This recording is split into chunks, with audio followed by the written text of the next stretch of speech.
الحمد لله رب العالمين والصلاة والسلام على نبينا محمد وآله وصحبه أجمعين.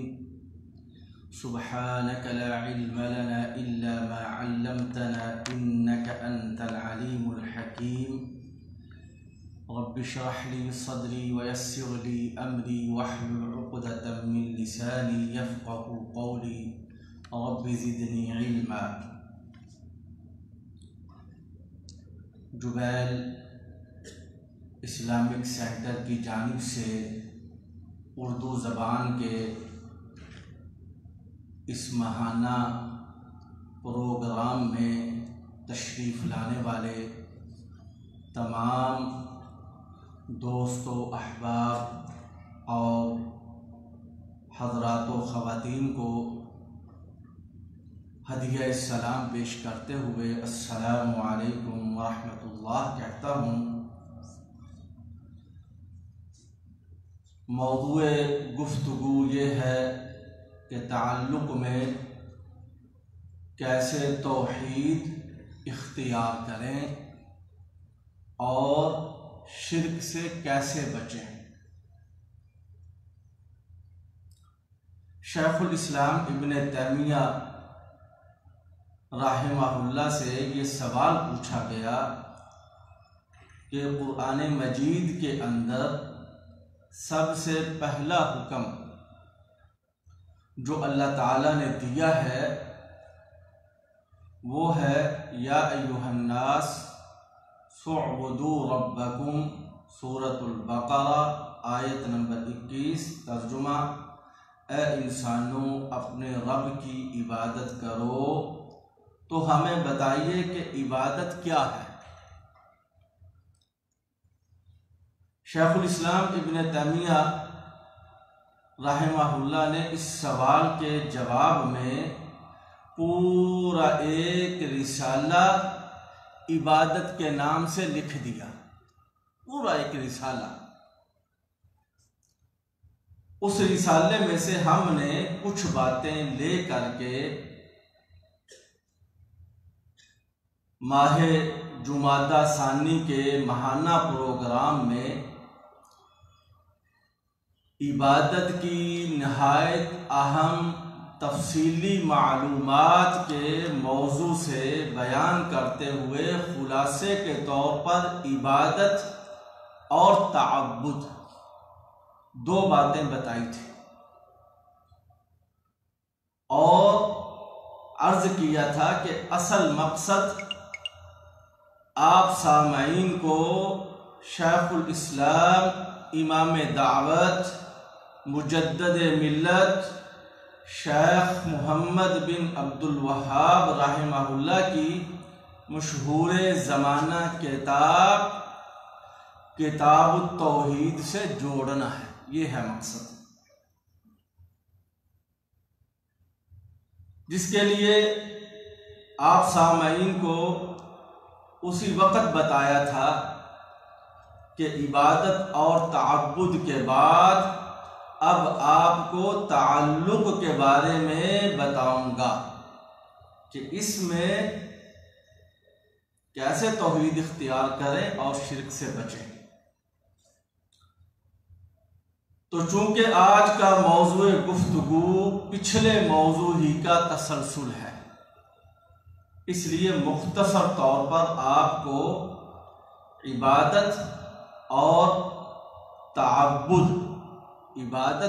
تعبد کے متعلق کچھ باتیں یاد دلانا ضروری ہیں. 2 مہینے ہو چکے ہیں تو اللہ سبحانہ و تعالی کی توفیق اور اعانت سے عرض کرتا ہوں کہ عبادت عربی کا لفظ ہے. عربی زبان میں اس لفظ کا متضاد لفظ کون سا ہے؟ تکبر. یعنی ایک ہی وقت میں یہ دونوں لفظ اکٹھے نہیں ہو سکتے اور ایک ہی وقت میں یہ دونوں لفظ ختم ہو جائیں نہ عبادت رہے نہ تکبر رہے، ایسا بھی نہیں ہو سکتا، بلکہ ایک کا باقی رہنا ضروری ہے، یا عبادت یا تکبر۔ یہ ان دونوں کے متضاد ہونے کا تقاضا ہے، یاد رکھیے، متضاد ہونے کا تقاضا ہے، اس لیے کہ اگر دونوں اکٹھے ہو جائیں تو وہ متضاد نہیں ہوتے، دونوں ختم ہو جائیں اٹھ جائیں وہ بھی متضاد نہیں ہوتے، ٹھیک ہے۔ یہ گزارش میں نے آپ کے سامنے عقیدہ توحید کے اعتبار سے پیش نہیں کی، کیونکہ عقیدہ توحید کے اعتبار سے سلف کا کیا عقیدہ ہے کہ ایمان بڑھتا بھی ہے اور ایمان گھٹتا بھی ہے، اس لیے متضاد چیزیں کسی درجے میں اکٹھی ہو سکتی ہیں اور کسی درجے میں اکٹھی نہیں ہو سکتی۔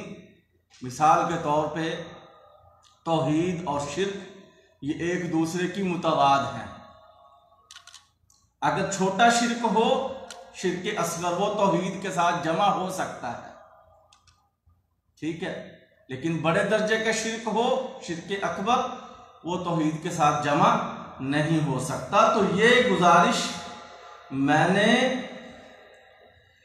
اس اعتبار سے پیش کی ہے کہ عربی زبان کے الفاظ کا آپس کے اندر جو تعلق ہے اس کی چار صورتوں میں سے کوئی ایک صورت لازمی ہوگی، یا وہ متضاد ہوں گے، یا ان میں تساوی ہوگی، برابری ہوگی، یا تیسری صورت ہے عام خاص مطلب کی، اور چوتھی صورت عام خاص من وجہ کی۔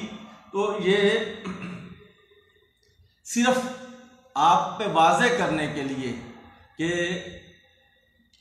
لفظ عبادت کا متضاد کیا ہے، ٹھیک ہے، زبان کی روح سے، اور یہ بڑی اہم بات ہے، کسی چیز کا متضاد بتانا یا متضاد جاننا اتنی اہم بات ہے کہ اس کی مثال صحیح بخاری کے اندر موجود ہے۔ حضرت حذیفہ رضی اللہ تعالی عنہ کہتے ہیں کہ لوگ رسول اللہ صلی اللہ علیہ وسلم سے خیر کے متعلق سوال کیا کرتے تھے، اور میں رسول اللہ صلی اللہ علیہ وسلم سے شر کے متعلق سوال کیا کرتا تھا، اس لیے کہ خیر اور شر یہ کیا ہے، متضاد ہے نا، ہاں جی۔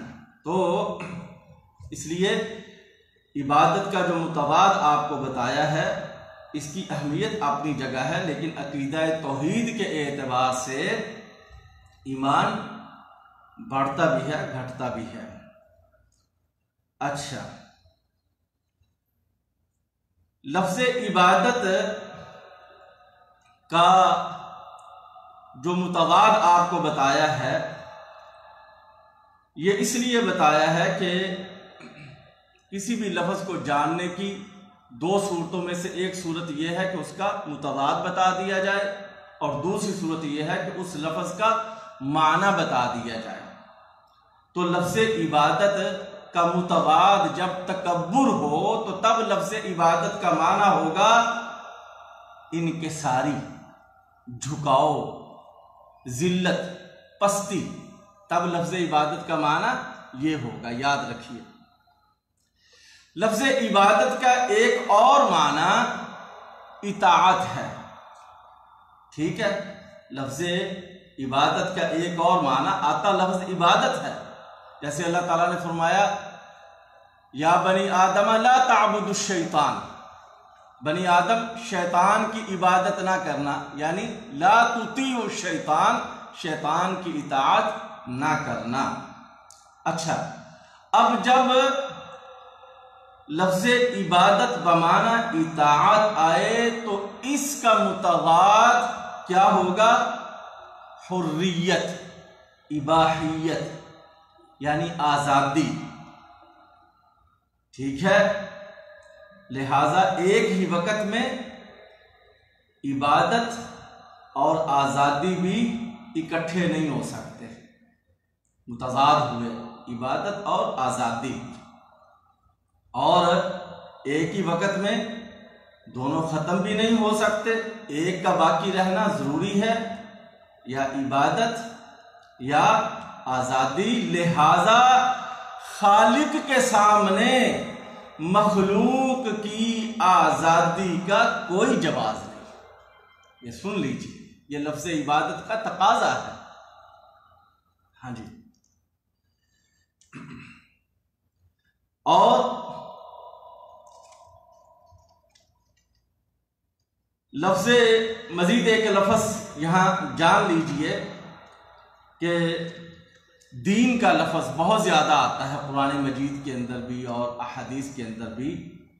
تو لفظ دین کا معنی شیخ الاسلام ابن تیمیہ رحمۃ اللہ علیہ نے، یعنی اب عبادت بمعنی اطاعت، تو دین بمعنی اطاعت، جب دین کا معنی اطاعت ہوگا تب دین کا معنی عبادت ہوگا،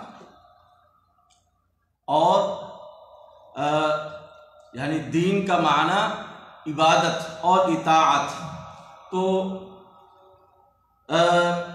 حدیث جبریل کی روشنی میں اسلام عبادت ہے، ایمان عبادت ہے، احسان عبادت ہے، یہ سب کے سب کیا ہے؟ عبادات ہیں، یہ سب عبادت ہے، ٹھیک ہے؟ لفظ عبادت کا یہ جو تھوڑا سا مفہوم اور خلاصہ آپ کے سامنے عرض کیا ہے، اس کے بعد ایک اور بات عبادت کے بارے میں آپ کو پچھلے درس میں یہ بیان کی تھی کہ قرآن و حدیث میں دو قسم کی عبادت بیان ہوئی ہے۔ ایک کو کہتے ہیں عبادت اختیاری، اور عبادت کی دوسری قسم جو قرآن و حدیث میں بیان ہوئی اسے کہتے ہیں غیر اختیاری۔ ان دونوں، اختیاری عبادت اور غیر اختیاری عبادت، ان کے مزید کچھ اور نام اہل علم نے بیان کیے ہیں، آپ وہ سنیں گے تو آپ کے سامنے واضح ہوگا ان ناموں کے سننے سے کہ عبادت اختیاری کیا ہے اور عبادت غیر اختیاری کیا ہے۔ مثال کے طور پہ عبادت اختیاری کا دوسرا نام اہل علم نے عبادت خاصہ، عبادت خاصہ بتایا ہے۔ وجہ اس کی یہ ہے کہ اختیاری عبادت یہ خاص ہے، کن کے ساتھ؟ اہل اسلام کے ساتھ، ٹھیک ہے؟ عبادت خاصہ، عبادت اختیاری کا ایک نام۔ تو اس کے بالمقابل غیر اختیاری عبادت کا اہل علم نے یہ نام بتایا کہ عبادت عامہ، شاملہ، اس لیے کہ یہ جو غیر اختیاری عبادت ہے یہ ساری مخلوق کو عام اور شامل ہے، خواہ فرشتے ہوں، جن ہوں، انسان ہوں، حیوانات ہوں، جمادات ہوں، یہ سب اللہ تعالیٰ کی کون سی عبادت میں لگے ہوئے ہیں؟ عبادت غیر اختیاری، عبادت عامہ، عبادت شاملہ۔ اور ثبوت کے طور پہ قرآن مجید سے کچھ آیات پیش کی تھیں۔ مثال کے طور پہ سورہ بنی اسرائیل کی آیت نمبر 44 میں اللہ تعالیٰ نے فرمایا تسبح لہ السماوات السبع، ساتوں آسمان اللہ کی تسبیح کرتے ہیں، والارض، زمین بھی اللہ کی تسبیح کرتی ہے، ومن فیہن، اور جو بھی ان کے اندر بسنے والے ہیں سارے کے سارے اللہ کی تسبیح کرتے ہیں وَإِن مِّن شَيْءٍ إِلَّا يُسَبِّحُ بِحَمْدِهِ، ہر چیز اللہ کی تسبیح بھی کرتی ہے اور اللہ کی حمد بھی کرتی ہے، وَلَٰكِن لَّا تَفْقَهُونَ تَسْبِيحَهُمْ، لیکن بات یہ ہے کہ تم ان کی تسبیح کو سمجھ نہیں سکتے۔ سورہ النور کی آیت نمبر 41 میں فرمایا أَلَمْ تَرَ أَنَّ اللَّهَ يُسَبِّحُ لَهُ مَنْ فِي السَّمَاوَاتِ وَالْأَرْضِ، کیا تو نے نہیں دیکھا کہ آسمانوں میں زمین میں جتنے بسنے والے ہیں اللہ کی تسبیح کرتے ہیں، وَالطَّيْرُ صَافَّاتٍ، اور صفے باندھے ہوئے پرندے اللہ کی تسبیح کرتے ہیں، کُلٌّ قَدْ عَلِمَ صَلَاتَهُ، تمام کے تمام اپنی عالمہ صلاتہ، اپنی نماز سے بھی واقف ہیں۔ عالمہ صلاتہ، دیکھیے پرندے بھی اپنی نماز سے واقف ہیں، وَتَسْبِيحَهُ، اور اپنی تسبیح سے واقف ہیں۔ جو زمین و آسمان میں بستے ہیں سب کے سب اپنی نماز سے واقف ہیں۔ کُلٌ، اللہ نے فرمایا تمام، سب کے سب۔ سورہ الرعد کی آیت نمبر 15 میں فرمایا وَلِلَّهِ يَسْجُدُ مَنْ فِي السَّمَاوَاتِ وَالْأَرْضِ، آسمان و زمین میں جتنے بھی بسنے والے ہیں سارے کے سارے اللہ تعالیٰ کے لیے سجدہ کرتے ہیں، طوعاً، خوشی سے بھی، وَكَرْهًا، اور ناخوشی سے بھی، سب کے سب سجدہ کرتے ہیں۔ وَظِلَالُهُمْ، ان کے سائے بھی سجدہ کرتے ہیں، ان کے سائے بھی، اور یہ دلیل ہے کہ نبی صلی اللہ علیہ وسلم کا سایہ تھا۔ ٹھیک ہے، آپ نبی صلی اللہ علیہ وسلم بھی تو زمین میں بسنے والوں میں شامل ہے کہ نہیں؟ ہاں، تو بالغدو بھی، صبح کو بھی سجدہ کرتے ہیں، والآصال، شام کو بھی سجدہ کرتے ہیں۔ سورہ الحج کی آیت نمبر 18 میں فرمایا کہ آپ نے نہیں دیکھا کہ جو بھی آسمانوں زمین میں بستے ہیں اللہ کے لیے سجدہ کرتے ہیں، والشمس، سورج بھی سجدہ کرتا ہے، والقمر، چاند بھی سجدہ کرتا ہے، والنجوم، ستارے بھی سجدہ کرتے ہیں، والجبال، پہاڑ بھی سجدہ کرتے ہیں، والشجر، درخت بھی سجدہ کرتے ہیں، والدواب، جتنے چوپائے ہیں سارے اللہ کو سجدہ کرتے ہیں۔ یہ سورۃ الحج کی آیت نمبر 18 ہے۔ تو بات ہو رہی تھی کہ قرآن مجید میں دو قسم کی عبادت بیان ہوئی ہے، ایک عبادت اختیاری اور دوسری عبادت غیر اختیاری۔ ٹھیک ہے، اور آپ کو عبادت اختیاری کا ایک نام عبادت شرعی، ایک پہلے نام آپ نے کیا سنا؟ عبادت خاصہ، یہ مسلمانوں کے ساتھ خاص ہے۔ اس کا ایک اور نام کیا بتایا؟ اختیاری کا عبادت شرعی، شرعی عبادت۔ ٹھیک ہے، اور اختیاری تو پھر اختیاری ہے ہی ہے، تو یہ اس کے تین نام ہو گئے، اختیاری، شرعی، خاصہ۔ اس کے مقابلے میں غیر اختیاری عبادت کا ایک نام ابھی آپ نے کیا سنا؟ عامہ، شاملہ۔ ٹھیک ہے، اور کونی، قہری، اور عبادت ربوبیت، یہ جو کہتے ہیں نا توحید رب، وہ اصل میں کیا ہے؟ وہ ہے عبادت ربوبیت، اللہ کے رب ہونے کی عبادت، اللہ کے رب ہونے کی عبادت کا تقاضا ہے۔ ساری مخلوق آپ نے آیات سن لی، تو اب یہ جو آپ نے سنا آیات کی روشنی میں غیر اختیاری عبادت، جبری اور قہری، اس کے اندر ساری مخلوق لگی ہوئی ہے، چونکہ یہ جبری ہے، یہ قہری ہے، اس لیے نہ یہ اللہ کی رضامندی کا تقاضا کرتی ہے۔ دیکھ لیجیے، یعنی یہ سب اللہ کی عبادت کر رہے ہیں، خواہ اللہ راضی ہو نہ ہو، یہ یعنی عبادت میں لگے ہوئے ہیں۔ اور یہ غیر اختیاری جو عبادت ہے، یہ جنت کا تقاضا بھی نہیں کرتی، بخشش اور مغفرت کا تقاضا بھی نہیں کرتی، رحمت کا تقاضا بھی نہیں کرتی، تو پھر اسے بیان کرنے کا مقصد کیا ہے؟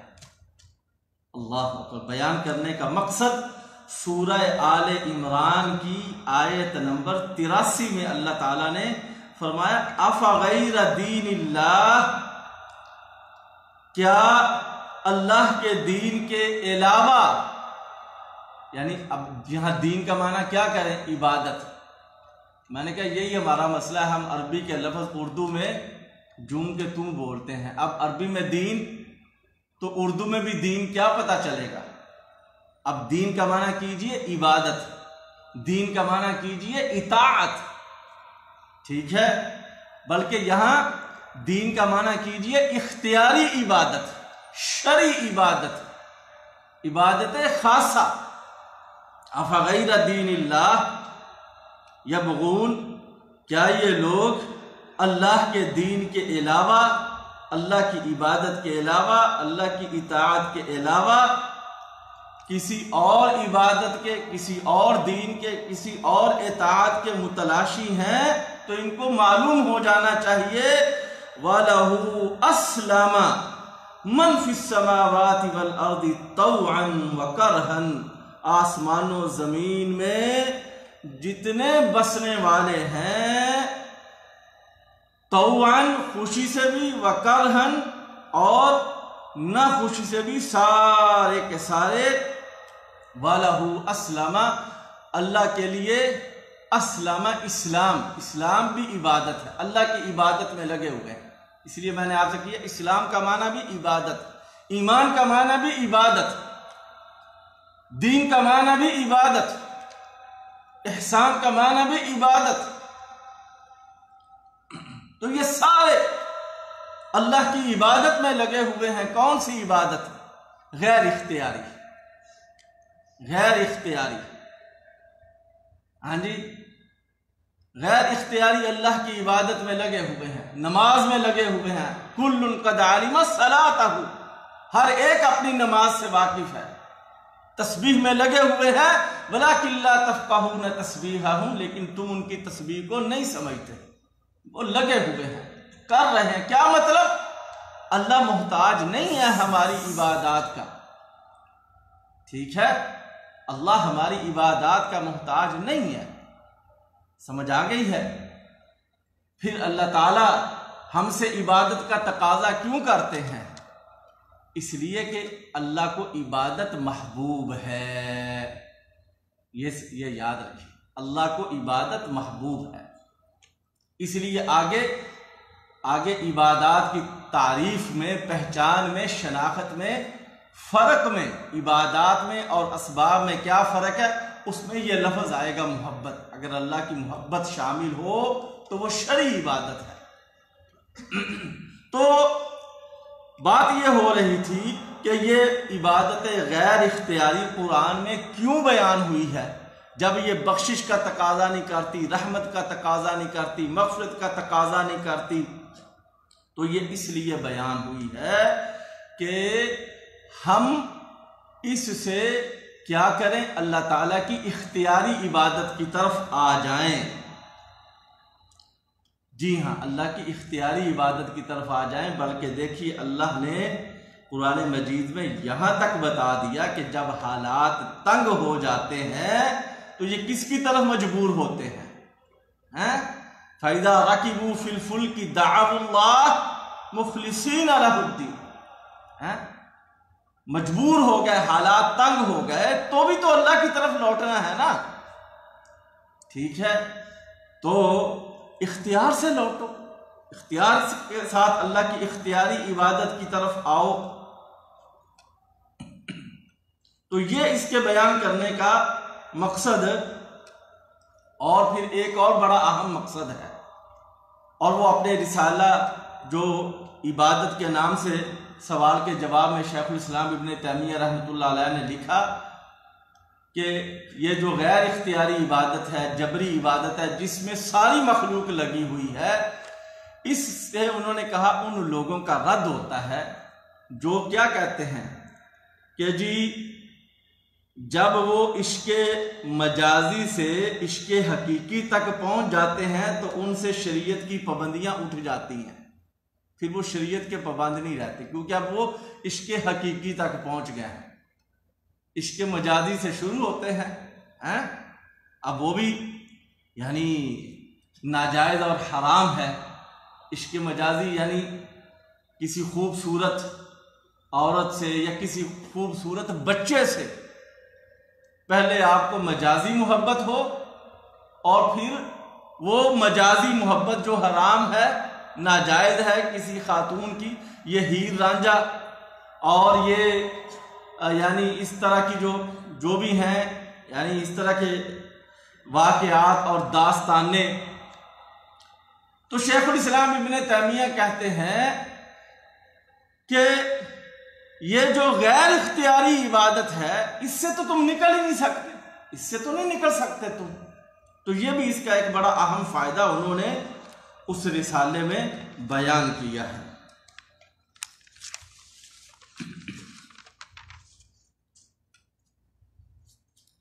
اچھا، عبادت کے بارے میں یہ آپ کو دو باتیں یاد دلائی ہیں، ٹھیک ہے؟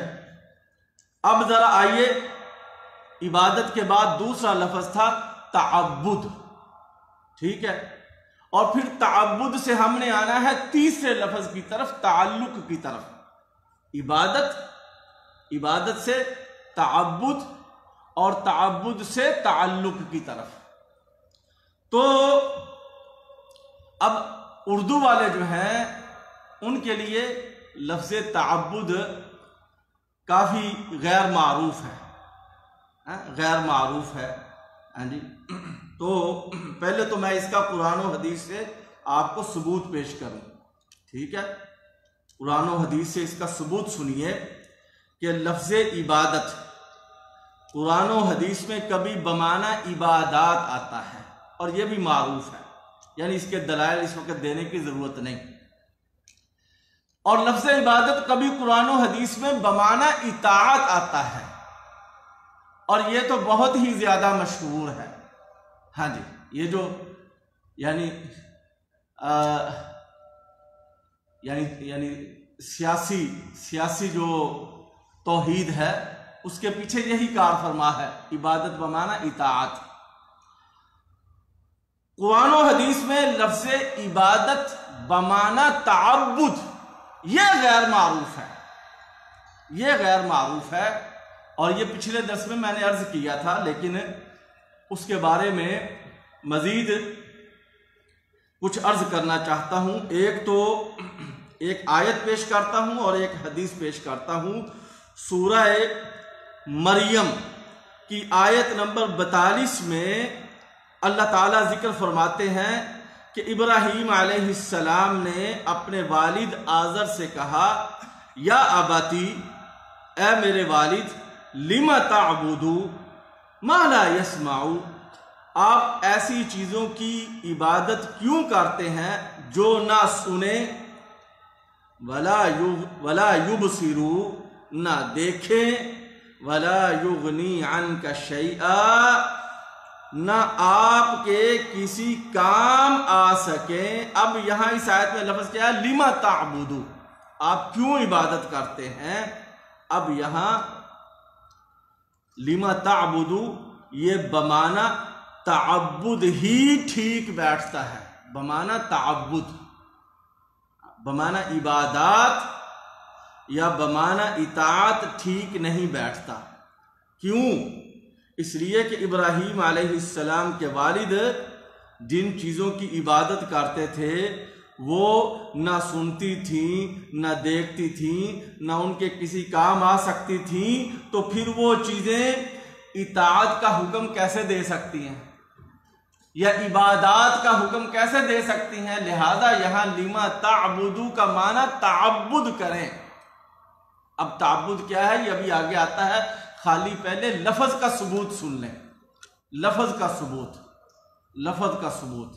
ہاں جی، یہ سورہ مریم کی آیت نمبر 42 میں، اس کے بعد پھر کتاب التوحید کے اندر جب یہ حدیث نظر آئی اور درس کے اندر اس کا ذکر ہوا، اللہم لا تجعل قبری وثنا یعبد، پیارے نبی صلی اللہ علیہ وسلم نے اللہ سے دعا کی کہ یا اللہ میری قبر کو وثن نہ بنا دینا، بے شکلہ بت نہ بنا دینا کہ اس کی یعبد عبادت کی جانے لگے۔ تو یہاں شیخ محمد بن عبد الوہاب رحمۃ اللہ علیہ نے کہا کہ یہاں یعبد سے عبادت کا معنی ملتا ہے، عبادت کا معنی، اور وہ معنی کیا ہے؟ یعبد بمعنی تعبد، ٹھیک ہے۔ اس سے آپ کے سامنے یہ عرض کر دوں کہ اس آیت سے، اس حدیث سے، اور پھر اس کے بعد جب ایک چیز کا ثبوت مل جائے نا تو پھر تو وہ تمام آیتوں پہ، تمام حدیثوں میں لگے گا۔ اس لیے سن لیجئے کہ قرآن و حدیث میں جہاں بھی انسانوں کو اللہ کی عبادت کا حکم دیا جائے، جیسے اللہ نے بتایا جو بھی رسول آیا تو اس نے سب سے پہلے کیا کہا؟ یا قوم اعبدوا اللہ، اللہ کی عبادت کرو، اللہ کی عبادت کرو۔ تو اس آیت اور اس حدیث سے یاد رکھ لیجئے کہ جہاں بھی قرآن و حدیث میں انسانوں کو کہا جائے کہ عبادت کرو، وہاں لفظ عبادت بمعنی تعبد ہوگا، وہاں لفظ عبادت بمعنی عبادات یا بمعنی اطاعت ٹھیک بیٹھ ہی نہیں سکتا۔ ہاں جی، کیوں؟ اس کی وجہ سنیے، اس لیے کہ لفظ عبادت بمعنی عبادات یا بمعنی اطاعت، اس کا تعلق اللہ سے ہے، اس کا تعلق کس سے ہے؟ اللہ، اس کا تعلق شریعت سے ہے، اور شریعت کس نے بتانی ہے؟ اللہ تعالیٰ نے اپنے رسول صلی اللہ علیہ وسلم کے ذریعے سے۔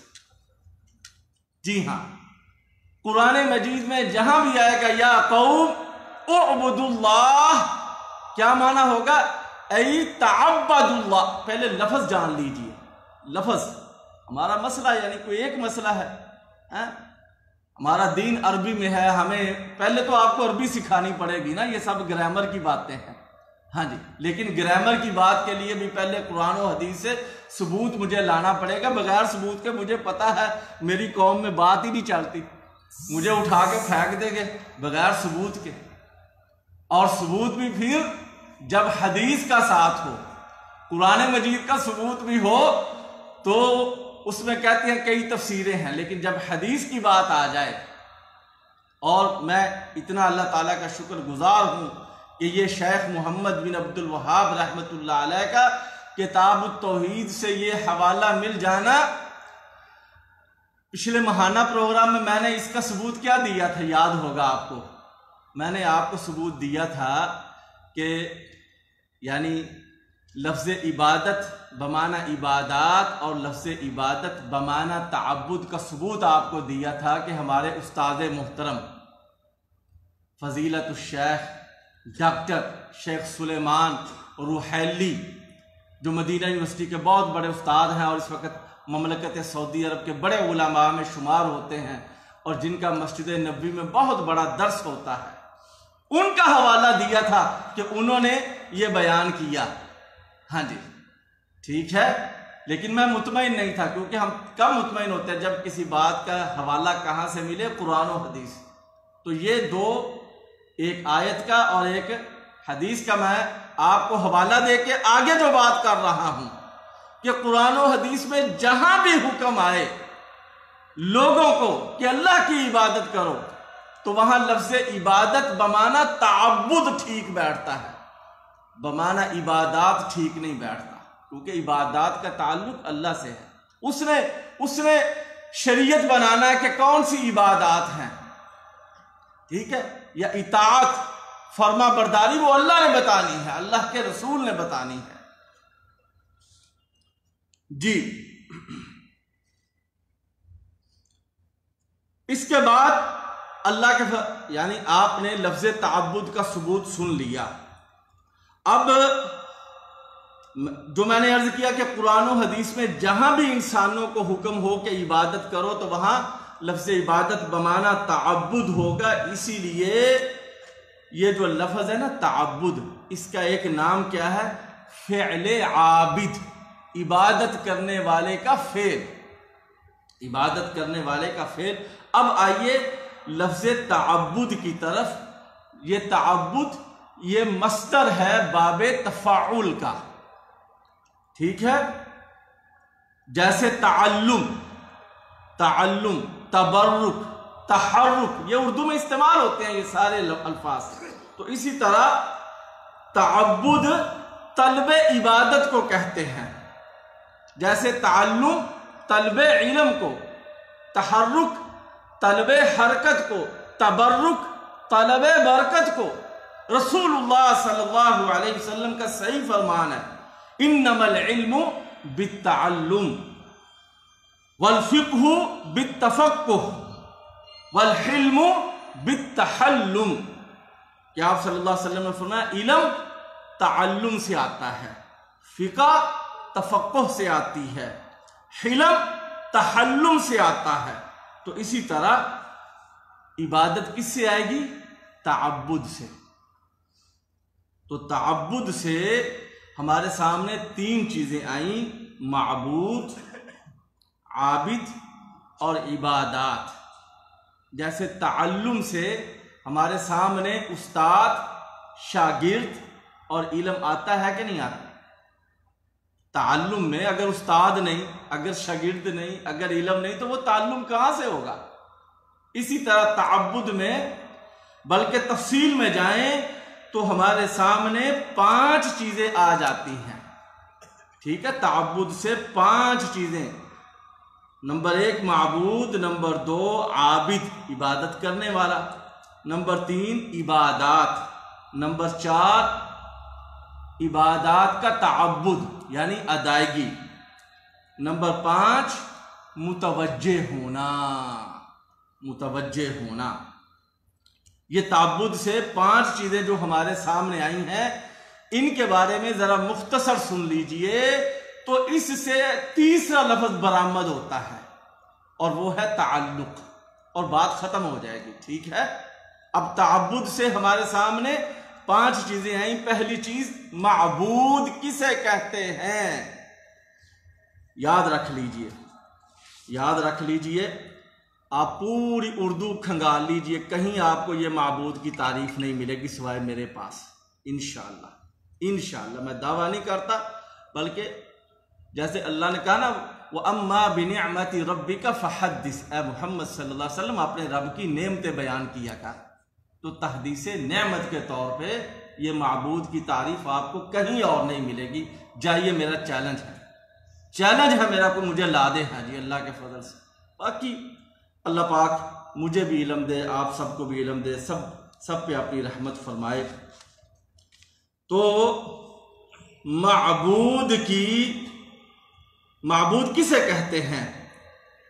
جس کی طرف عابد عبادات کے تعبد یعنی ادائیگی کے ساتھ متوجہ ہو، اس کو معبود کہتے ہیں۔ عابد جس کی طرف عبادات کے تعبد یعنی ادائیگی کے ساتھ کیا ہو؟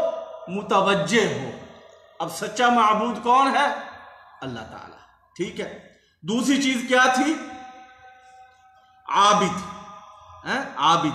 عبادت کرنے والا۔ تو یاد رکھیے، ہر انسان کے اندر 3 چیزیں اللہ تعالیٰ نے عبادت کی پابند بنائی ہیں۔ ایک چیز اس کا دل، دوسری چیز اس کی زبان، تیسری چیز اس کے باقی جسمانی اعضاء۔ اس لیے آپ سنتے ہیں کہ کچھ یعنی دل کی عبادات کو کیا کہتے ہیں؟ باطنی عبادات، پوشیدہ، زبان اور اعضاء کی عبادات کو کیا کہتے ہیں؟ ظاہری عبادات، ٹھیک ہے؟ تو معبود، عابد، تیسری بات تعبد سے ہمیں ملی عبادات، ٹھیک ہے؟ اب عبادات کے حوالے سے میں آپ کو یہ بتانا چاہوں گا کہ عبادات اور اسباب میں کیا فرق ہے۔ بہت یہ بھی ایک یعنی فائدے کی بات ہے، بہت بڑے فائدے کی بات ہے کہ فرق یہ ہے، ہر ایسا قول اور ایسا فعل جو اللہ تعالیٰ کو محبوب ہو، پیچھے بات ہوئی تھی نا کہ اللہ تعالیٰ محتاج نہیں ہے لیکن اسے محبوب ہے کہ اس کی عبادت کی جائے، یہ اللہ کو محبوب ہے، ٹھیک ہے؟ ہاں جی، تو اللہ کی عبادت کریں گے نتیجہ کیا ہوگا؟ اللہ کو محبوب بن جائیں گے نا۔ جیسے اللہ تعالیٰ نے فرمایا، اللہ تبارک و تعالیٰ ان اللہ یحب التوابین، توبہ کرنے والوں کو محبوب رکھتا ہے۔ کیا مطلب؟ توبہ کرو گے تو اللہ کے محبوب ہو جاؤ گے۔ آگے کیا فرمایا؟ وَيُحِبُّ الْمُتَطَهِّرِينَ، طہارت والوں کو اللہ محبوب رکھتا ہے کہ کیا مطلب؟ بھئی طہارت کرو، اللہ کی تمہیں محبت مل جائے گی۔ تو تیسری بات، عبادات اور اسباب میں فرق یہ ہے، ہر ایسا قول، ہر ایسا فعل جو اللہ کو محبوب ہو اور اللہ اس سے راضی ہو تو وہ عبادات میں سے ہوگا، اور اگر اللہ کو محبوب نہیں تو وہ اسباب میں سے ہوگا، ٹھیک ہے؟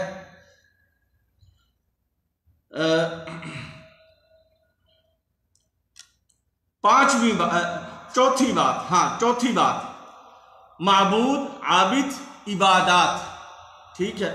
چوتھی بات تعبد، ادائیگی۔ تو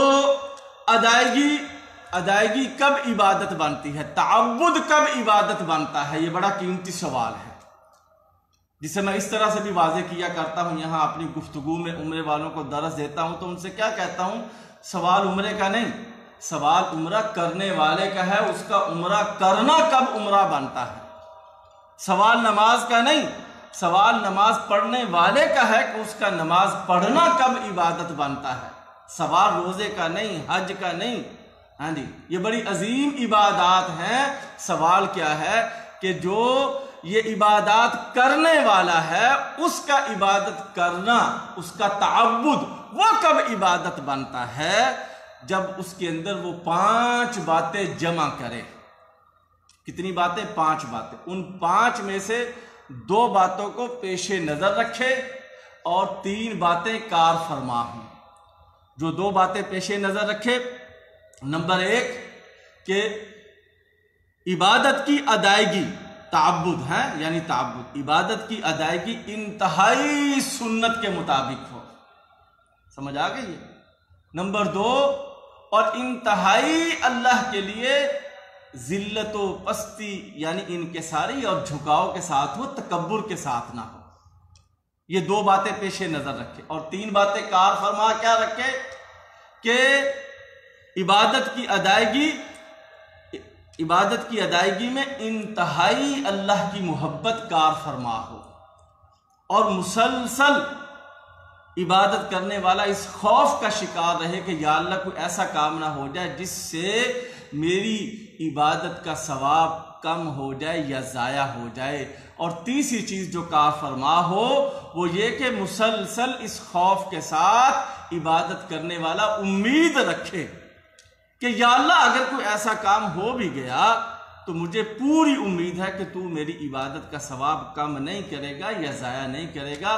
پھر میرے بھائی یہ وہ عبادت ہے جو اللہ کو الہ بنانے والی، لا الہ الا اللہ، کوئی سچا معبود نہیں سوائے اللہ کے، اللہ کو معبود بنانے والی عبادت یعنی تعبد وہ ہے جس میں آپ یہ 5 باتیں پیش نظر رکھیں۔ تعبد میں سے جو 5ویں ہمیں آخری بات ملی وہ تھی متوجہ ہونا۔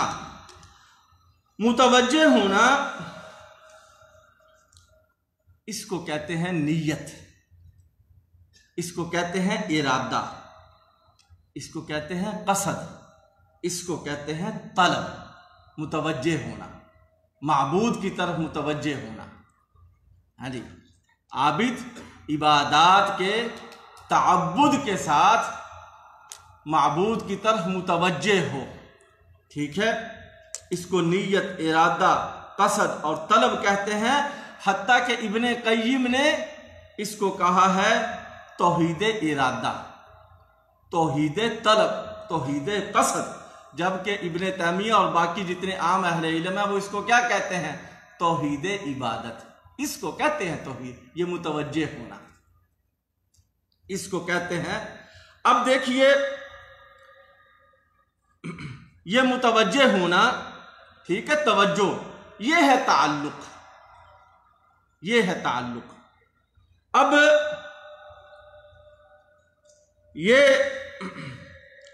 یہ متوجہ ہونا یہ معبود سے تعلق بھی رکھتا ہے، یہ عبادات سے بھی تعلق رکھتا ہے، اور یہ عابد سے بھی تعلق رکھتا ہے۔ تو اس طرح ہمارے سامنے 3 قسم کا تعلق آ گیا، ٹھیک ہے، معبود کا تعلق، عبادات کا تعلق، عابد کا تعلق۔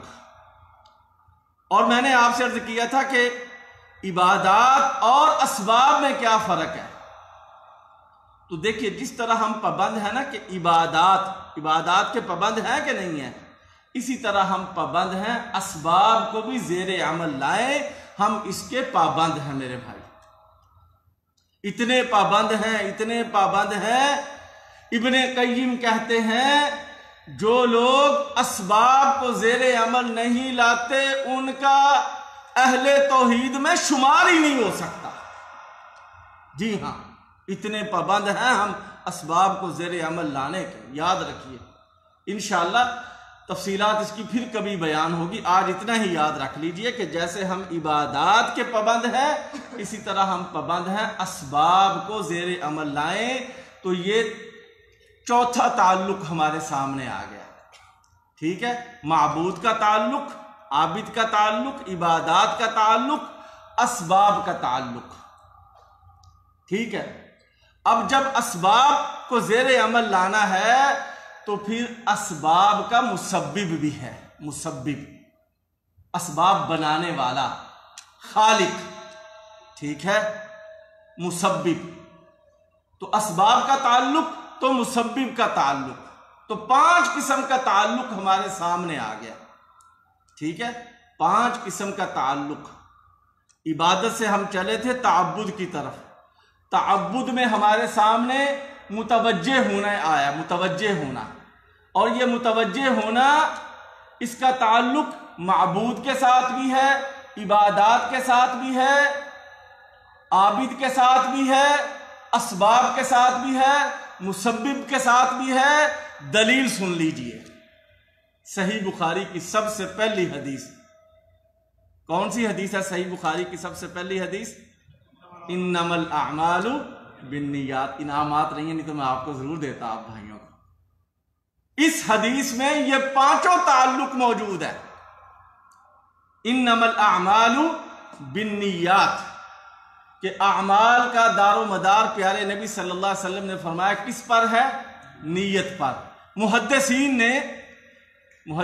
نے اس کی عبارت کیسے بیان کیا ذرا سنیے، پہلے عربی سن لیجئے پھر اردو آپ کو سناؤں گا۔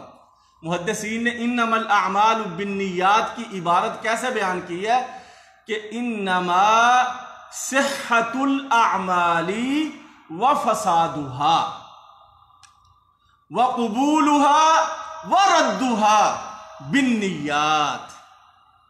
انما الاعمال بالنیات جو پیارے نبی نے فرمایا صلی اللہ علیہ وسلم، محدثین نے اس کا عربی میں کیا معنی بیان کیا کہ اعمال کی صحت اور فساد۔ اب اس کا تعلق کس کے ساتھ ہے؟ عبادات کے ساتھ، عبادات کے ساتھ، اور عبادات کے ساتھ ہے تو اسباب کے ساتھ بھی ہے، ٹھیک ہے، اعمال کی صحت اور فساد کا تعلق۔ اور آگے انہوں نے وَقُبُولُهَا وَرَدُّهَا، اعمال کا قبول کرنا، ان کا رد کر دینا، اس کا تعلق کس کے ساتھ ہے؟ اللہ کے ساتھ۔ اب یعنی یعنی اب آپ کے سامنے اس حدیث سے عبادات اور اسباب کا تعلق بھی آ گیا اور قبول اور رد سے اللہ کا تعلق بھی آ گیا۔ اب تعبد میں جو متوجہ ہونا تھا اس سے ہمیں 5 قسم کا تعلق ملا تھا۔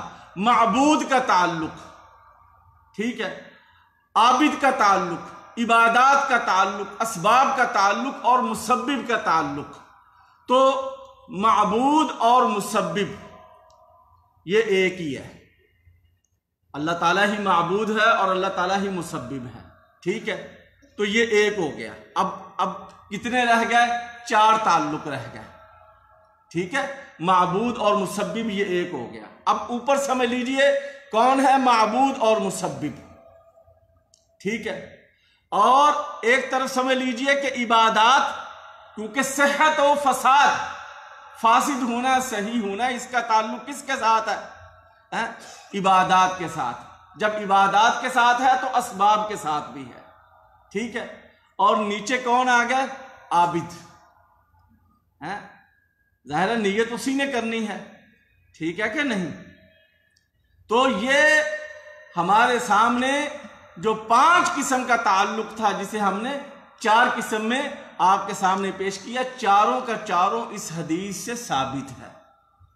دلیل مل گئی نا الحمدللہ 5 قسم کے تعلق کی، ٹھیک ہے۔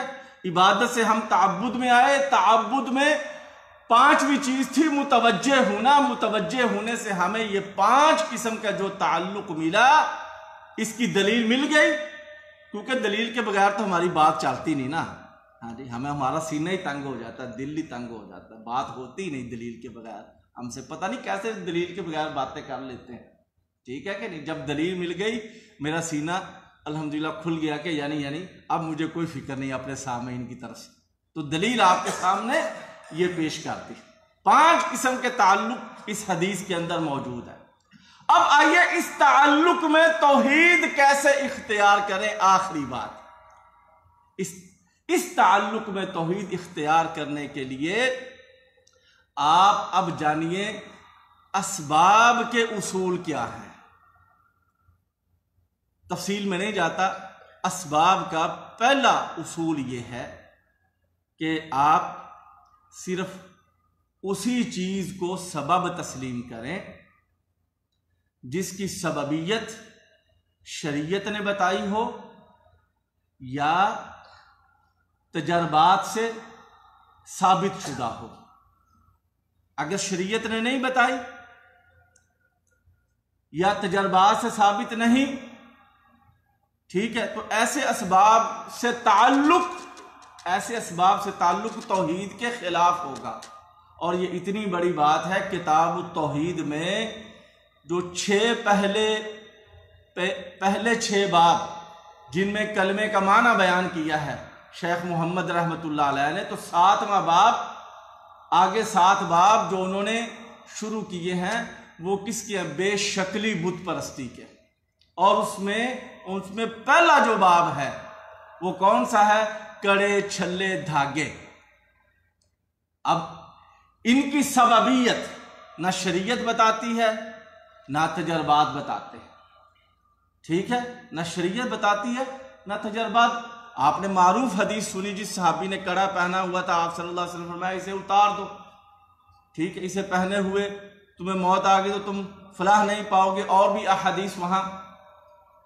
تو اب بات کو سمیٹنا ہے، اس لیے کہ یہ جو ہے نا تعلق میں توحید کیسے اختیار کریں اور کیسے شرک سے بچیں، یہ میرے دوستوں اور بھائیوں اور میرے معزز سامعین، یہ اللہ کی توفیق سے میری 5 سالہ جو دماغ سوزی ہے مدینہ یونیورسٹی میں، ٹھیک ہے، اور یہاں جو اب 10واں یا 11واں 12واں سال ہے، ہاں جی، اس کی جو دماغ سوزی ہے، ٹھیک ہے، اس سارے اتنے سالوں کی دماغ سوزی کا یہ خلاصہ ہے کہ تعلق میں کیسے توحید اختیار کریں اور کیسے شرک سے بچیں، جو دماغ سوزی کا خلاصہ ابھی میں آپ کو بتانا، ابھی جو لفظ کہنا ہے وہ یہ کہنا ہے کہ کیسے تعلق میں توحید اختیار کریں اور کیسے شرک سے بچیں. یہ پوری کتاب التوحید کا خلاصہ ہے، پوری کتاب التوحید کا خلاصہ ہے، پوری کتاب التوحید کا خلاصہ ہے.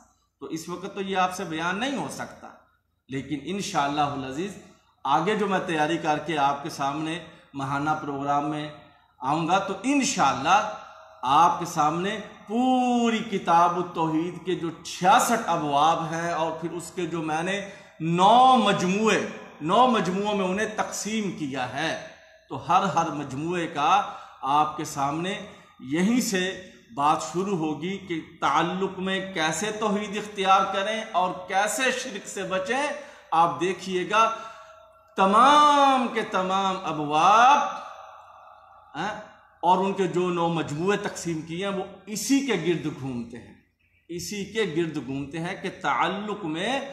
اچھا، اب میں نے آپ سے عرض یہ کر رہا تھا کہ تعلق میں توحید کیسے اختیار کرے، شرک سے کیسے بچے. اس کے لیے صرف آپ اسباب کے 2 اصول جان لیجئے. پہلا اصول میں نے آپ کو بتا دیا کہ سبب اسی کو تسلیم کریں جس کے بارے میں شریعت نے بتایا ہو یا جس کے بارے میں تجربات سے ثابت ہو. اب کڑے چھلے دھاگے والے ایسے لوگ وہ بھی کہتے ہیں جی تجربہ کر لو، تو بات تو ایسے نہیں چلے گی. سمجھ آئی ہے؟ تو علماء نے، اہل علم نے 4 شرطیں بتائی ہیں. اگر تجربے میں وہ 4 شرطیں موجود ہوں تب ان کا تجربہ جو ہے وہ قابل قبول ہوگا. وہ 4 شرطیں کیا ہیں؟ کہ تجربے سے ثابت ہو کہ اس چیز کا جو اثر ہے وہ فوری ہو، تاخیر سے نہ ہو. اس لیے کہ تاخیر سے ہو گیا درمیان میں کوئی اور چیز بھی سبب بن سکتی ہے. فوری ہو، نمبر 1 پہلی شرط. نمبر 2 دوسری شرط بار بار ہو، ایسا نہ ہو کبھی نہ ہو تو کوئی اور چیز بھی سبب بن سکتی ہے. تو فوری ہو، بار بار ہو. نمبر 3 ظاہری ہو، پوشیدہ نہ ہو، ظاہری ہو، حسی ہو. ظاہری کا مطلب حسی، ٹھیک ہے؟ اس لیے کہ یعنی بعض چیزیں آنکھ سے نظر نہیں آتی لیکن محسوس تو ہوتی ہیں نا. مٹھاس ہمیں نظر نہیں آتی لیکن زبان سے ہم چکھ لیتے ہیں. تو ظاہری کا مطلب حسی ہو. چوتھی شرط کہ پہلے سے عقیدہ خراب نہ ہو، پہلے سے عقیدہ خراب نہ ہو. اگر پہلے سے یہ عقیدہ خراب ہو تو نبی صلی اللہ علیہ وسلم نے فرمایا من تعلق شیئا فقد وکل الیہ، جو جس چیز سے تعلق اختیار کرتا ہے اللہ اسے اسی کے سپرد کر دیتا ہے. اس کا مطلب شیخ صالح آل شیخ حافظہ اللہ انہوں نے یہ بیان کیا کہ اللہ اسی چیز کے سپرد کر دیتا ہے کا مطلب یہ ہے کہ خواہ وہ چیز سبب نہ بھی ہو، اس کا عقیدہ چونکہ خراب ہے تو اللہ تعالیٰ مزید اس کے عقیدے کو خراب کرنے کے لیے، اس کی آزمائش کو بڑھانے کے لیے حقیقت میں بطور سزا وہی چیز اس کے لیے سبب بنا دیتا ہے، وہی چیز. ٹھیک ہے؟ اسی لیے ہم کیا کہتے ہیں، یہ جو آپ یعنی بیان کرتے ہیں کرامتیں، یہ یعنی خرق عادت، یہ مسلمانوں کے ہاں ہی نہیں، یہ غیر مسلموں کے ہاں بھی موجود ہے. وہاں ان کو بھی ملتا ہے، بت کے سامنے کھڑے ہونے والے کو اس کو بھی مل جاتا ہے. ٹھیک ہے؟ لیکن کیوں مل جاتا ہے؟ اس کا عقیدہ خراب ہے. آج بعض لوگوں کو قبروں سے بڑی خوشبوئیں آتی ہیں اور حقیقتاً آتی ہوں گی کیونکہ ان کا عقیدہ خراب ہے. اگر یہ بات حقیقت میں ہوتی تو صحابہ بتاتے کہ اللہ کے نبی کی قبر سے خوشبو آ رہی ہے، یا صحابہ میں سے کسی کے بارے میں آتا، کسی کے بارے میں نہیں آتا. لیکن ان ایسے دوست جس طرح کی باتیں کرتے ہیں ان کا عقیدہ خراب ہو چکا ہوتا ہے، تو پھر حقیقتاً اللہ سزا کے طور پر اس طرح کر دیتا ہے. یہ پہلا اصول ہے. ٹھیک ہے؟ یعنی تعلق کے اندر توحید اختیار کرنے کے لیے پہلا اصول کیا ہے کہ اگر سبب ایسا ہے کہ اس کی سببیت نہ شریعت سے ثابت ہو نہ تجربات سے ثابت ہو تو یعنی توحید نہیں رہے گی، توحید نہیں رہے گی۔ اور میں نے آپ کو بتایا کہ یعنی شیخ محمد رحمۃ اللہ علیہ نے شرک کا بیان ہی کڑے چھلے اور دھاگوں سے شروع کیا، ٹھیک ہے۔ یہ پہلا اصول ہے۔ اور اسی کا ایک حصہ یہ ہے کہ بعض اسباب ایسے ہیں جن کی سببیت ثابت شدہ ہے لیکن شریعت کی روح سے وہ جائز نہیں، تو اس کے اندر یہ بھی شامل کر لیجئے۔ مثال کے طور پہ زنا سے بھی اولاد ہو جائے گی، لیکن یہ جائز نہیں، شادی کے ذریعے اولاد لیجیے۔ پیسہ آپ تجارت کے ذریعے بھی، محنت کے ذریعے سے بھی حاصل کر سکتے ہیں اور یہ جائز ہے، لیکن سود کے ذریعے سے اور جوئے کے ذریعے سے اور دیگر ذرائع سے یہ حرام ہے۔ تو یہ پہلا اصول ہے یعنی تعلق کے اندر توحید اختیار کرنے کا، کہ آپ ایسا سبب ایسا ہو، اس کی سببیت شریعت کی روح سے ثابت ہو یا تجربات کی روح سے ثابت ہو، اور وہ پھر شریعت کی روح سے جائز بھی ہو، ناجائز نہ ہو۔ دوسرا اصول مختصر کہ اس کو زیر عمل لانا ہے، ٹھیک ہے۔ زیر عمل نہیں لائیں گے تو آپ کا شمار اہل توحید میں نہیں ہو سکتا، اس کو زیر عمل لانا ہے، لیکن بات سببیت سے آگے نہیں بڑھنے دینی۔ اب یہ ہے وہ اصل پوائنٹ کہ بات سببیت سے آگے کیسے بڑھتی ہے۔ بات سببیت سے ایسے آگے بڑھتی ہے کہ اگر تبرک کا اعتقاد آ جائے یا محبت کار فرما ہو یا خوف کار فرما ہو، ہاں جی، تو بات سببیت سے آگے بڑھ جائے گی، ٹھیک ہے کہ نہیں۔ جیسے میں نے آپ کو پہلے مثال کے طور پر عرض کیا کہ شیخ رحمۃ اللہ علیہ نے کڑے چھلے دھاگوں سے بات شروع کی، تو ساتھ ہی آگے انہوں نے بیان کیا کہ باب من تبرک بشجر او حجر ونحوہما، کہ درخت، پتھر اور اس طرح کی چیزوں سے تبرک کرنا۔ تو یعنی جب یعنی سببیت سے بات آگے کیسے بڑھے گی کہ جب تبرک آ جائے۔ تبرک یعنی فائدے کی امید اللہ سے ہٹ کے امید ادھر ہو جائے، توجہ ادھر ہو جائے، تو میرے عزیز دوستو بات سببیت سے آگے بڑھ جائے گی۔ اگر سببیت تک تعلق رہتا ہے، سببیت تک، ٹھیک ہے، تو توحید ہے اور اسباب کو زیر عمل لانا ہے، ٹھیک ہے۔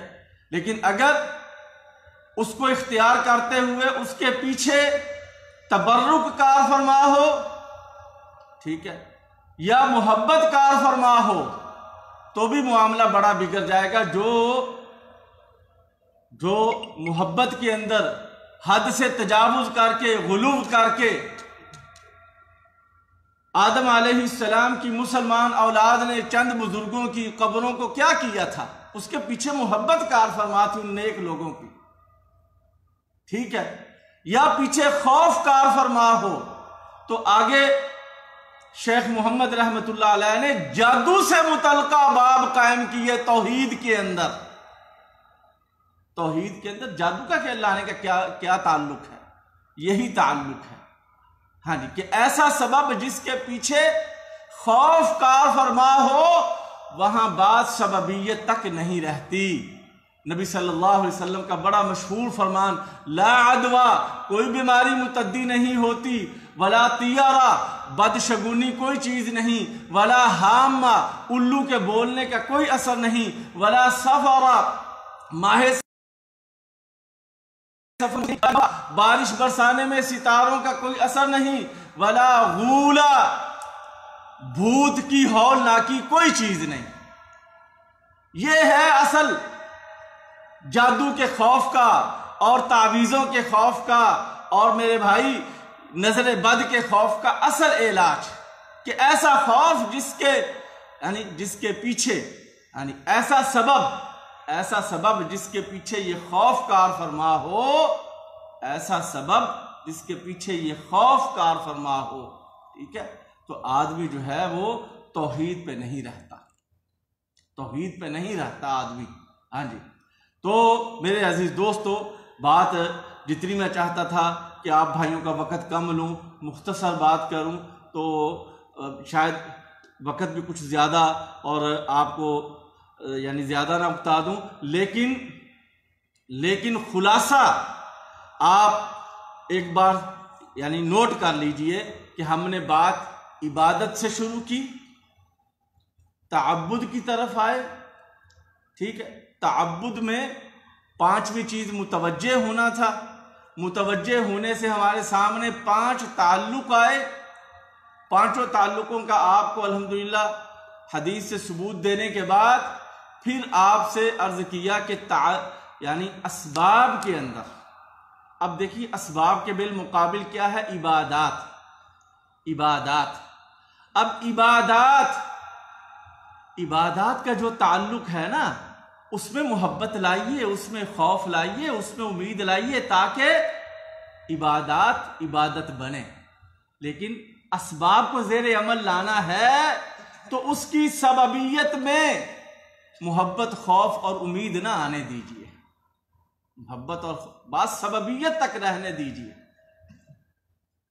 بات سببیت تک. مثال کے طور پہ اگر یہ سوال کیا جائے کہ جی ہمیں بتائیے، مجھ سے مثال کے طور پہ سوال ہو کہ یعنی کس سے دم کروائیں. میں نے پیچھے عرض کیا تھا کہ حالانکہ یہ افضل نہیں ہے، بچنا چاہیے. کس سے دم کروائیں؟ وہ گم شدہ چیزیں بتانے والا نہ ہو. ٹھیک ہے. وہ چوری شدہ چیزیں بتانے والا نہ ہو. وہ جن حاضر کرنے والا نہ ہو. یاد رکھیے یہ جادوگر ہے. ہاں جی. جن حاضر کرنے والا نہ ہو. وہ تعویذ دینے والا نہ ہو. ٹھیک ہے. وہ صرف اور صرف جو شرعی جو دعائیں ہیں وہ پڑھنے والا ہو. لیکن کس نیت کے ساتھ پڑھنے والا ہو؟ ہاں جی. سببیت کی نیت سے. انما الاعمال بالنیات. آپ مسئلہ نہیں سمجھے. اگر حجر اسود کو سنت کی نیت سے بوسہ دیں تو حضرت عمر نے کہا یہ ٹھیک ہے، اور اگر حجر اسود کو بوسہ دیں برکت کی نیت سے تو انہوں نے کہا تیرے اندر کوئی نفع نہیں، کوئی نقصان، یعنی کوئی برکت نہیں. اب اگر دم جھاڑ کرنے والا، گم شدہ چیزیں بتانے والا نہیں، چوری شدہ چیزیں بتانے والا نہیں، اور دم یعنی اپنا وہ جن حاضر کرنے والا نہیں. ٹھیک ہے. جن حاضر کرنے والا نہیں اور تعویذ دینے والا نہیں، تو وہ جو دم کر رہا ہے آپ کو، وہ کس نیت سے کر رہا، اسے پتا ہے؟ نہیں پتا. ہاں جی. اس کو پتہ کیجئے. کروانے والا بھی یہی سمجھے کہ صرف سببیت تک بات محدود رہے. سببیت تک. حالانکہ یہ افضل نہیں. میں نے حدیث پیش کی تھی جو نبی صلی اللہ علیہ وسلم نے فرمایا بغیر حساب کے جنت میں جائیں گے. ایک حدیث میں 70,000 اور دوسری صحیح حدیث سے 5 لاکھ اور تیسری صحیح حدیث سے کتنی تعداد آئی تھی ہمارے سامنے؟ 4 ارب 90 کروڑ ہمارے سامنے تعداد آئی تھی کہ وہ دم جھاڑ نہیں کروائیں گے. کیا مطلب؟ شروع میں. یہ نہیں کہ سیرے سے کروائیں گے نہیں چاہے مر جائیں، نہ. ہاں لیکن شروع میں نہیں کروائیں گے. اب کس سے کروائیں؟ اس سے جو دم جھاڑ کرتا ہو سببیت سمجھ کے، تبرک سمجھ کے نہ کریں. اگر آپ سمجھ رہے ہیں کہ اس کے دم جھاڑ میں حضرت کو چھو رہے ہیں، حضرت کو جو ہے وہ آپ اس کی محبت میں آگے بڑھتے چلے جا رہے ہیں، ہاں جی، تو بات سببیت سے آگے نہیں بڑھنی چاہیے. یہ ہے میرے عزیز دوستو کتاب التوحید کا وہ خلاصہ جس کے لیے میری اللہ سے دعا ہے کہ اللہ تبارک و تعالی اس کے بارے میں ہمیں زیادہ سے زیادہ شعور دے کہ ایسی آیات، احادیث، ایسی مثالیں آپ کے سامنے پیش کر کے بات کو واضح کیا جا سکے کہ بات سببیت سے آگے نہیں بڑھنی چاہیے۔ میں آپ کو اپنی مثال دیتا ہوں، مجھے بھی ایسی شکایت تھی، میں چند آیات پڑھتا تھا، ٹھیک ہے، تو مجھے یہ خیال ہوا کہ یہ میں یعنی کس نیت سے پڑھ رہا ہوں، کس نیت سے پڑھ رہا ہوں۔ تو جب میں نے اس نیت سے پڑھی کہ یہ صرف سبب ہے، یہ صرف سبب ہے، اس سے آگے نہیں، تو کیفیت بدل گئی۔ پہلے کیفیت اور تھی، اس لیے وہ کہتے ہیں نا پہلے خود چکھ کے آپ کو بتاؤں، تو اس لیے میں آپ سے یہ عرض کی ہے، میں نے چکھا کہ پہلی کیفیت اور تھی، جب میری نیت بدل گئی تو کیفیت اور ہو گئی۔ سببیت اس کا فائدہ کیا ہے؟ اس کا فائدہ کیا ہے میرے بھائی؟ جب آپ سببیت کی نیت سے کریں گے نا، آپ کے اندر اللہ کی محبت آئے گی، اللہ کا نفع آئے گا، اللہ کی امید آئے گی، آپ کی توحید اللہ کے ساتھ مضبوط ہوگی، ادھر سے سبب بھی صحیح ہوگا، سنت کے مطابق ہوگا، ثابت شدہ ہوگا، ٹھیک ہے، اور بات سببیت تک رہے گی، تو آپ کے اندر اللہ کی توحید آئے گی، اللہ کی توجہ آئے گی، اللہ کی امید، اللہ کا خوف، اللہ کا فائدہ، اللہ کی خیر۔ جب آپ یہ سمجھیں گے کہ یہ بات چاہے ثابت شدہ ہے، چاہے ثابت شدہ ہے، اور اسی لیے رسول اللہ صلی اللہ علیہ وسلم نے فرمایا اپنی عبادت کی وجہ سے کوئی جنت میں نہیں جائے گا، اللہ کی رحمت سے جنت میں جائے گا۔ تو پوچھا گیا اللہ کے رسول آپ بھی؟ آپ نے فرمایا ہاں میں بھی اللہ کی رحمت کے بغیر جنت میں نہیں جاؤں گا۔ کیوں؟ اس لیے کہ اگر آدمی کا تعلق اپنی عبادات سے جڑ جائے تو اس کے اندر غرور آ جاتا ہے، گھمنڈ آ جاتا ہے، جیسے یہ باتیں جی یہ دنیا ہمارے بزرگوں کی عبادتوں سے قائم ہے، یعنی اللہ کا کوئی کریڈٹ ہی نہیں، تمہارے بزرگوں کی عبادتوں کا کریڈٹ ہے۔ سمجھ آئی کہ نہیں میرے بات عزیز دوستو؟ تو یہ ہے وہ سببیت، یعنی اسباب کے اندر اسباب کے اصول جانیں گے اور ان کو آپ اپنی سوچ میں، اپنی فکر میں، اپنی لاجک میں لائیں گے تو انشاءاللہ آپ توحید پہ رہیں گے، آپ شرک سے بچیں گے، اور آپ اس کو جیسے میں نے آپ کو اپنی ایک مثال دی، کیفیت بدل گئی۔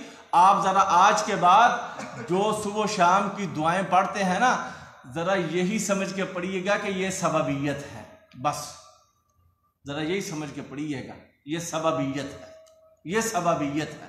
جو بھی صبح و شام کی آپ دعائیں پڑھتے ہیں، کل پڑھتے ہیں، کھانے کی دعا، پینے کی دعا، باتھ روم میں جانے کی دعا، اس کو کیا سمجھ کے؟ سببیت سمجھ کے، سببیت سمجھ کے، تو انشاءاللہ آپ کی محبت، آپ کا خوف، آپ کی امید، تینوں کی تینوں یہ اللہ تعالیٰ کے لیے خالص ہوں گی اور اس کے اندر توحید رہے گی۔ اور اگر سببیت والی سوچ آپ سے غائب ہو گئی تو آپ دیکھیے گا آپ کی کیفیت بدل جائے گی، آپ کی اللہ تعالیٰ کے ساتھ وہ محبت، وہ خوف، وہ امید، وہ تبرک، وہ برکت اللہ تعالیٰ سے وہ اتنا مضبوط نہیں رہے گا۔ ذرا تجربہ کر کے دیکھیے گا۔ تو اللہ تبارک و تعالیٰ سے دعا ہے، اللہ تبارک و تعالیٰ مجھے بھی، آپ کو بھی، ہم تمام اہل علم، تمام اہل اسلام بھائیوں کو عبادت کا علم دے، تعبد کا علم دے، تعلق کا علم دے، اور تعلق کے اندر پھر کیسے ہم نے اللہ کی توحید پہ قائم رہنا ہے اور کیسے ہم نے شرک سے بچنا ہے۔ اس لیے کہ میرے بھائی یا عبادات ہیں یا اسباب ہیں، ان دونوں سے ہٹ کے باقی جو کچھ ہے زندگی کا ضیاع ہے، زندگی کا ضیاع ہے، ٹھیک ہے کہ نہیں؟ جو لوگ اسباب میں لگے ہوئے ہیں، خواہ وہ مسلمان نہیں ہے، وہ ہم سے آگے کیوں نکل گئے؟ ہم اسباب چھوڑ کے خرافات میں لگے ہوئے ہیں، ٹھیک ہے؟ تو یا اسباب ہیں یا عبادات ہیں۔ عبادات اصل ان کا فائدہ آخرت میں ہے، ٹھیک ہے؟ تو عبادات کے اندر تعبد میں محبت، خوف اور امید پیدا کیجئے۔ ہاں جی، آپ کو یعنی آپ کی عبادات کے اندر انشاءاللہ کیفیت بدل جائے گی جب آپ نماز پڑھتے ہوئے یہ سمجھیں کہ میں اللہ کی محبت میں، اللہ کے خوف میں، اللہ کی امید میں یہ نماز پڑھ رہا ہوں، روزہ رکھ رہا ہوں، عمرہ کر رہا ہوں، آپ کی کیفیت بدل جائے گی۔ ادھر اسباب دوائی ہو، دم جھاڑ ہو، جو بھی دعائیں ہوں، جو بھی ہوں، صرف یہ سمجھ کے کہ یہ سببیت ہے، ٹھیک ہے، یہ سببیت سے بات آگے نہیں بڑھنے دینی میں نے، تو پھر اس سے آپ کے اندر جو ہے اللہ تبارک و تعالیٰ کی محبت، خوف، امید، تبرک سب اللہ سے ہوگا۔ ہاں جی، اس سے یعنی اس طرح سے میرے عزیز دوستو یہ یعنی تعلق کے اندر کیسے توحید اختیار کریں اور کیسے شرک سے بچیں، اس کے لیے میں نے آپ کو اسباب اختیار کرنے کے یہ 2 اصول بتائے ہیں، ٹھیک ہے۔ ان دونوں اصولوں کو پیش نظر رکھیے کہ ہم پابند ہیں اسباب زیر عمل لانے ہیں، لیکن کون سے اسباب؟ جو شریعت سے ثابت ہوں یا تجربات سے ثابت ہوں، تو وہ 4 شرطیں ان کے اندر ہوں اور شریعت کی روح سے وہ جائز ہوں، اور جب ان کو زیر عمل لانا ہے تو بات سببیت سے آگے نہیں بڑھنی چاہیے، بات سببیت سے آگے نہیں بڑھنی چاہیے۔ اللہ تبارک و تعالیٰ سے دعا ہے کہ یہ جو کوشش ہے آپ کے سامنے شیخ محمد بن عبد الوہاب رحمۃ اللہ علیہ کی مشہور زمانہ کتاب التوحید سے آپ کو جوڑنے کی، ہاں اللہ تعالیٰ اس میں مجھے بھی کامیابی دے، آپ کو بھی کامیابی دے، اور اس دعوت کو ہمارے اندر زیادہ سے زیادہ ہمیں اس دعوت سے جوڑے، جس دعوت کی خیر اور برکت ہم سب یہاں دیکھ رہے ہیں۔ اللہ تعالیٰ نے اس ساری خیر کا، اس ساری برکت کا کس کو ذریعہ بنایا ہے؟ اسی توحید کی دعوت کو۔ اور میں 2 لفظوں میں یہ کہنا چاہوں گا کہ ہم یعنی اب صورتحال یہ ہے کہ لفظ توحید یہ 2-3-4 دن پہلے جو کچھ کیا گیا ہے اب ایک ملک میں، ٹھیک ہے، وہاں عبادت کرتے ہوئے غیر مسلموں پہ، اور اس میں جو نام آیا ہے اس میں ان کی جماعت کا نام توحید ہے، تو جماعت توحید ہے۔ اب توحید کا لفظ جو ہے وہ اس طرح سے ذرائع بلاغ میں آنا، ہاں جی، تو اس لیے میں 2 لفظوں میں یہ آپ کو کہنا چاہوں گا کہ اچھی طرح سے کھل کے بات کیجئے، واضح کیجئے کہ ہم مریض سے نہیں الجھیں گے، مریض سے نہیں الجھیں گے۔ خواہ مریض مسلمان تو مسلمان ہو، اگر مسلمان نہیں بھی ہے تو وہ کہاں سے آیا ہے؟ آدم سے آیا ہے نا، آدم ہی پہلے انسان ہے، پہلے مسلمان ہے، اللہ کے نبی ہیں، ان کی ساری اولاد مسلمان ہے۔ قرآن مجید نے یہی بتایا نا، ہر زمانے میں مسلمان ہی توحید سے ہٹ کے شرک میں پڑھتے رہے ہیں، ٹھیک ہے، کھل کے میرے بھائی، ہاں جی، وگرنہ ہمارے لیے توحید کی دعوت دینا مشکل ہو جائے گا۔ الفاظ کی بھی جو ہے ایک حرمت ہوتی ہے، ہر الفاظ کا بھی ایک احترام ہوتا ہے، اگر ان کو پامال کر دیا جائے تو میرے بھائی ہمارے لیے لفظ توحید لکھنا، پڑھنا، بولنا یہ مشکل ہو جائے گا۔ ایسے لوگوں کا توحید کے ساتھ کوئی تعلق نہیں جو مریض سے الجھتے ہیں، ہاں جی، جیسے ان کے مقابل دوسری طرف میں نے عرض کیا کہ وہ لوگ جو میٹھی میٹھی باتوں کے نام پہ اتفاق اتحاد کے نام پہ کیا چاہتے ہیں کہ مرض کو چھپا لیا جائے، شرک نہ بتایا جائے، توحید نہ بتائی جائے، سنت نہ بتائی جائے، بدعت نہ بتائی جائے۔ تو اس لیے میرے عزیز دوستو اس چیز کو ہم نے اللہ کے فضل سے، اور اسی لیے میں آپ کے سامنے جو ہے ہاں جی اس طرح یعنی لک چھپ کے نہیں، اللہ کے فضل سے بڑے یعنی ایک جرأت مندانہ انداز سے آپ کے سامنے یہ موضوع اس وقت ان حالات میں بیان کر رہا ہوں اللہ کے فضل سے۔ کیوں بیان کر رہا ہوں؟ اس لیے کہ آئیے جس نے آنا ہے، ہاں جی، ہمارے مسئلے مریض سے ہم نہیں الجھتے، ٹھیک ہے، آئیے اس کے اوپر، اور دوسری طرف مرض کے اوپر سمجھوتا نہیں کریں گے۔ تو ٹھیک ہے میرے عزیز دوستو، اللہ تبارک و تعالی ہمیں اپنی رحمت میں رکھے، ہمیں زیادہ سے زیادہ عافیت میں رکھے، برکت میں رکھے، اور یہ جو ہماری خیر کی مجلسیں ہیں، یہ خیر کے جو ہمارے ادارے ہیں، دعوت کے ادارے ہیں، یہ تمام کا تمام جو اللہ تبارک و تعالیٰ نے یہ جو خیر کا سسٹم رکھا ہے، اس کو تمام قسم کے فتنوں سے بچائے۔ ہاں، مریض سے ہم نہیں الجھیں گے، یہ بھی ساتھ ساتھ حالی، تاکہ ہم نے ہر ایک کی اصلاح کرنی ہے۔ حضرت علی رضی اللہ تعالی عنہ جس کے ہاتھوں سے زخمی ہو کے شہید ہوئے، زخمیوں کی حالت میں پوچھا گیا تو انہوں نے کہا نہیں، یہ مجھے زخمی کرنے والا جو ہے نا، یہ کیا ہے؟ یہ مسلمان ہی ہے۔ حالانکہ زخمی کرنے والے نے کیوں زخمی کیا تھا؟ ان کے نزدیک امیر المؤمنین، اپنے وقت کے حکمران، مسلمانوں کے حاکم، مسلمانوں کے چوتھے خلیفہ راشد اس نالائق کے نزدیک مسلمان نہیں تھے۔ استغفر اللہ، معاذ اللہ، معاذ اللہ۔ ہاں جی، تو اس لیے میرے عزیز دوستو، ہم نے اللہ کے فضل سے ہاں جی بغیر یعنی اپنا جوش میں آئے، جذبات میں آئے، الجھے بغیر، اللہ کے فضل سے ہماری دعوت جو ہے، اور یہ دعوت توحید میں نے آپ سے عرض کیا، شیخ محمد بن عبد الوہاب رحمۃ اللہ علیہ کی یہ کتاب التوحید کی یہ دعوت، جس سے میں آپ کو جوڑنا چاہتا ہوں کہ تعلق میں میں نے آپ سے عرض کیا، تعلق میں توحید کو ابن قیم نے کیا کہا؟ توحید ارادہ، توحید طلب، توحید قصد، اور ابن تیمیہ اور باقی اہل علم نے کیا کہا؟ توحید عبادت۔ یہ اصل توحید عبادت ہے، جو تعلق میں توحید ہے، یہ ہے اصل توحید میرے عزیز دوستو۔